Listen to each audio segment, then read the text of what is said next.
Hello, Chapman Community Chapel. Trust that everyone is staying safe and getting some special quality time together. Once again, we are not able to gather together like we would prefer. As I've often said, it is my favorite day of the week, and I miss that very much. It will be a great joy to gather together with you and see your smiling faces once again. I am looking forward to that time when we can do that. Since we cannot physically gather together, I wanted to share just a few verses with you by way of encouragement, and I trust that these verses will be a great reminder to us. I would like to look at a story that we are probably all familiar with, and that is the story of Jesus calming the storm. This is a story that I am sure many of you know very well. It's a favorite of many Sunday schools, so many of you probably heard it many years ago when you were a little tyke in Sunday school. This story is found in the three synoptic Gospels, Matthew, Mark, and Luke. We will focus mainly on the account from Mark, which is a very good account of the event. We begin by looking at this idea of the time frame. When did this event take place? Well, Mark chapter 4, verse 35 and 36 tell us this. And the same day when the even was come, he said to them, Let us pass over unto the other side. And when they had sent away the multitude, they took him, even as he was in the ship, and there were also with him other little ships. So here we have the background to this story. Jesus had been teaching the multitude, as he frequently did in his ministry. And at the end of the day, the sun was no doubt going down, which is sort of what that phrase even means. And he was preparing to get into the boat and to leave. So when we think of this story, we shouldn't think of it happening in the middle of the day or early in the day, but rather it is something that was happening after the sun went down, or at the very least beginning to happen around that time of the evening. And Jesus was saying to the disciples, he said, let's get into the boat, let's travel to the other side of the Sea of Galilee. And this was something that was very common for him and his disciples to do. It was not an unusual request. It was a relatively fast method of traveling, especially compared to walking. And the way that the cities were all around the Sea of Galilee there, it was very easy to get from one place to the other. Doing it at night, they would not be doing it at a time during which they could minister. And let's also not forget that four of the disciples, Andrew, Peter, James, and John, they were all fishermen on the Sea of Galilee before Jesus called them to be disciples. So they were very experienced men when it came to boats and to the Sea of Galilee in particular. And so it was something that they did very commonly. The disciples and Jesus traveled in a boat. This is certainly not the only time we see this. But something different is going to happen, as I'm sure you remember from the story. Now I want to go to Luke. As I said, this account is found in all three of the synoptic Gospels, Matthew, Mark, and Luke. And they give you slightly different details. I think the details are more clear from Luke chapter 8:23, given what we want to look at next. And so let's look at it from Luke. We see, first of all, a great storm is what we're going to see. Luke chapter 8, verse 23 tells us this. But as they sailed, he fell asleep, the he being Jesus, and there came down a storm of wind on the lake, and they were filled with water and were in jeopardy. And we are told that as they sailed, Jesus fell asleep. Obviously, if you think about the context from Matthew 4, 35 and 36, it's early in the evening, I guess, to go to bed, but certainly not too early if you've had a long day like Jesus had. Ministering all day to a crowd and speaking to all that is a very tiring thing to do, I can tell you. And he obviously was taking this opportunity to rest. And so as soon as it was quiet, as soon as he got comfortable, he fell asleep in the boat. Now the disciples, of course, were sailing the boat and wanting to get him across to the other side. Now notice, it says that there came down a storm of wind. This happened often on the Sea of Galilee. Sometimes big storms would come up in a hurry, and that was obviously the situation here. This was an extraordinary one, as you can see, in the way in which Luke describes it. He says, and they were filled with water, or the boat was filled with water, and they were in jeopardy. Mark says it this way. He says that the waves beat into the ship and the ship was full. Matthew notes that the waves were so big that the ship was covered with waves, and also notes that Jesus was asleep. Luke says that they were in jeopardy, and the first thing we must not do as we look at this story is minimize the storm. This was not some little storm that was really no big deal, and the disciples were just terrible sailors, and they were just worrywarts, and they were panicking for no reason. No. As we've already mentioned, 1/3 of the disciples were experienced sailors on this very sea.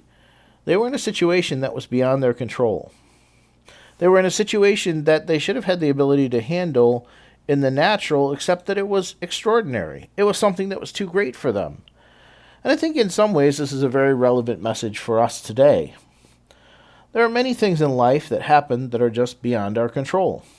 Even when we use all of the skill and the wisdom that God has given us, sometimes there's just nothing that we can do. In fact, there are many times in life when situations that we face are completely outside of our control. Many of the trials, the temptations, the suffering, the difficulties that we go through are things that we cannot control and that we cannot change. This was the situation for them as well. We will surely be tempted to react in the way they did, which was definitely in fear and also a little bit accusatory toward God. And I want to explore those themes in just a minute. The first thing I want us to note is something that in some ways incenses us, and that is that Jesus was asleep. Last week, when looking at Psalm 121, we noted that God neither slumbers nor sleeps. That is certainly true of the Father and of the Holy Spirit and of Christ even at this moment. And yet, when he was in human form, when Jesus was in human form and dwelt among us, he did sleep because the body needs it, and Jesus had a body. Let's return to our account from Mark and see Jesus sleeping. Mark chapter 4, verse 38 tells us this. And he was in the hinder part of the ship, asleep on a pillow. And they awake him and say unto him, Master, carest thou not that we perish? Jesus was asleep, as we're told here, and they wake him up because they are obviously very desperate. There's an attitude that I want us to note here first of all. That is that there was very obvious panic on the part of the disciples. Now we could say, well, maybe they shouldn't have panicked, but I would remind you that the way in which the boat situation is described by the Gospels is that the boat was filled, the waves were overflowing the boat, and they were very afraid that they were going down with the ship. The second thing I want you to note is that they were taking an attitude that we sometimes can have with God as well. Sometimes we can say, Lord, do you really care? If you really cared about me, then I wouldn't be in this storm. If you really cared about my feelings, my life, my hardship, you wouldn't make this so hard. And that is the temptation that we can have in the midst of a difficulty and in the midst of a storm. We could be tempted to say to the Lord, carest thou not that we perish? Do you not care, Lord? Do you not care that I am suffering? That is a temptation that we should all avoid, because we know he does care, and we know that he is always looking out for us. But more importantly, even, something that I've emphasized recently, is that he is with us. When you look at this situation, even here, Jesus was in the boat with them. Jesus was absolutely there when there was a possibility that they would all go down with the ship. So Jesus obviously cared. It would have affected him too. But we will see the attitude that Jesus had. And this is the attitude that I believe God wants us to cultivate. The attitude that Jesus had was one of perfect peace. And why do I say that? Because he was actually sleeping while the ship was going down. And that was not out of irresponsibility. It was no doubt somewhat out of tiredness, but it was also about supreme trust. He knew that he was in his Father's hands. This would be something good for us to meditate on and to think about. We are his children. When we accept Christ, when we give our lives to him, when we become one of his children, then he is very literally our Father which is in heaven. And so we need to learn to trust that he is looking out for us. And so when there are those times when it feels like we are perishing and when we want to say, Lord, don't you care? Don't you see what's happening here? We should remember that yes, he does. But that he wants to give us peace even in the storm. And that he wants us to recognize that he is still in control. Let's go on to our next verse here. It begins in Mark chapter 4:39. It says this. It says of Jesus, it says, he arose and rebuked the wind and said unto the sea, peace, be still. And the wind ceased, and there was a great calm. I suppose for many of us, being well acquainted with this story, having known this gospel story perhaps most of our lives, we can become lost to the wonder of it. We can forget how awesome this would have been. To see this tremendous storm all of a sudden completely calm, completely broken, and completely peaceful. It reminds me a little bit of the story of Jonah, where Jonah is in that tremendous storm and he finally convinces everyone to throw him overboard. He is thrown overboard, the whale swallows him, or the fish, whichever translation you prefer. And there's an immediate calm, just like that, because God had sent the storm and God took the storm away. We want to recognize that there is a great truth to that in our lives. The storm does not take God by surprise. In many ways, it is quite likely and very possible that the storm is even something that God brings into our lives for a variety of reasons. But when Christ arises, and when he stands up and says to the storm, peace, be still, it's over. Often as Christians, what we would like is a life with no storms. That's what we would prefer. We would wish for a life that is perfectly peaceful, always placid in the land of eternal summer. And yet, that is seldom the case. Instead, what we need to recognize is that far greater even than having a life with no storms is to have a life with the one who can say to the storm, peace be still.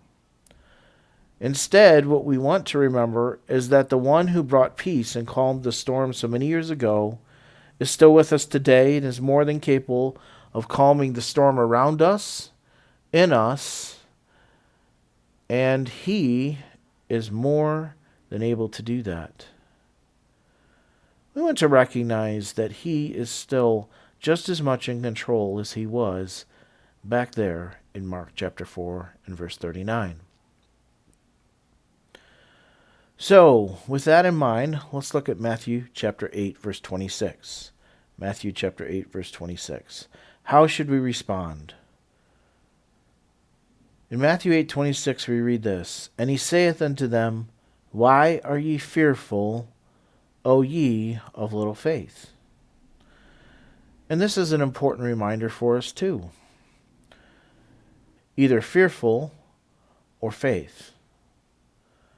The disciples were fearful, and it is understandable why they were. This was a gigantic storm that had the power to take them down.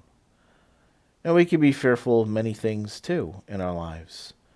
We can be fearful of our health, our finances, our friends, our family. And yet we need to respond in faith, believing that the one who calmed the storm so many years ago can also calm the storms that affect us. We need to respond in faith, believing that the one who calmed the storm then can also calm the storms around us and the storms that are in us. I want to close with an ancient saying that was made popular by an English poet in the 17th century and probably quoted by Abraham Lincoln is probably the one that we would be most familiar with. He is certainly not the first or the only to quote this. The phrase is, "This too shall pass." This too shall pass. That is certainly true in situations both good and bad. I have heard a preacher speak on the phrase, "It came to pass," which is used incidentally over 500 times, I believe, in the King James. And he emphasized that it came to pass, it didn't come to stay. Well, that might be tampering with the intent of the text a little bit, but today we should remember that the one who said, "Peace be still," so long ago is still the Prince of Peace, and he is with us in the storm. So no matter what we are facing, whether we think about what our country is facing in a larger aspect or whether it is a personal storm in our lives, let's remember that God is well able to calm the storm and that he is with us in the storm and that we want to respond in faith and not in fear. May God bless each one of you. And should you need anything at this time, please do not hesitate to contact me, and we will certainly do our best to help you in any way that we can. Well, I am looking forward to the time when we will meet again face to face, and we will be able to see the smile on all of your faces, and hopefully you will see the smile on mine, and just trusting the Lord that that time will come very quickly. Remember, he is with us in the storm. God bless you.